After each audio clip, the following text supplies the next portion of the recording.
5/3 নম্বর word বিএনপির প্রাথমিক সদস্য পদ নবায়ন কার্যক্রম উদ্বোধন করা হয়। বুধবার আগস্টের 27 তারিখ বিকেলে নয়ারহাট 5/3 নম্বর ওয়ার্ড বিএনপির নতুন কার্যালয়ত এই অনুষ্ঠান অনুষ্ঠিত হয়। অনুষ্ঠানত 5/3 নম্বর ওয়ার্ড বিএনপির আহ্বায়ক শামসুল আলমের সভাপতিত্বে ও সদস্য সচিব সাবেক ছাত্রনেতা এম সালাইমান বাদশার সঞ্চালনায় প্রধান অতিথি হিসেবে উপস্থিত আছেন চট্টগ্রাম মহানগর বিএনপির আহ্বায়ক আলহাজ এরশাদুল্লাহ।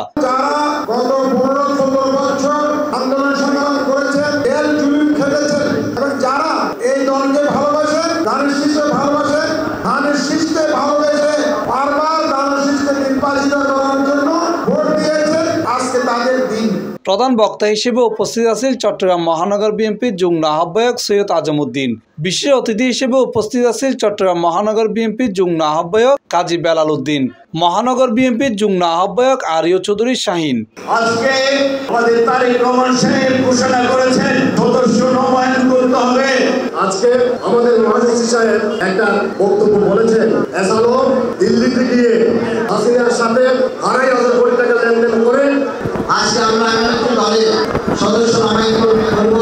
এই দলকে আওয়ামী লীগের শেখ হাসিনা 17টি বছর নির্যাতন করেও কারাগারে দিয়েও গুম করে হত্যা করেও যে দলের একজন কর্মীকেও তার দলের আদর্শ থেকে বিচ্যুত করতে পারে নাই, সেই দলের একটি কর্মীকে সদস্য হওয়ার জন্য আজকে আমরা এখানে সমবেত করেছি।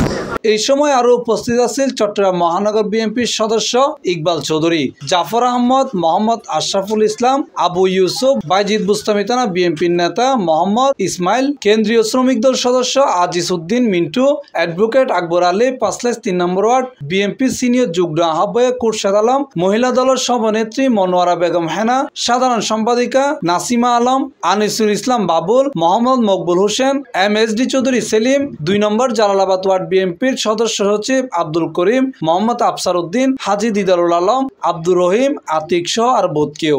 এমন কোন বিএনপির কর্মী নেতা নেই যাদেরকে মামলা দেওয়া হয় নাই, যাদের উপর হামলা করে নাই, যাদের উপর নির্যাতন করে নাই।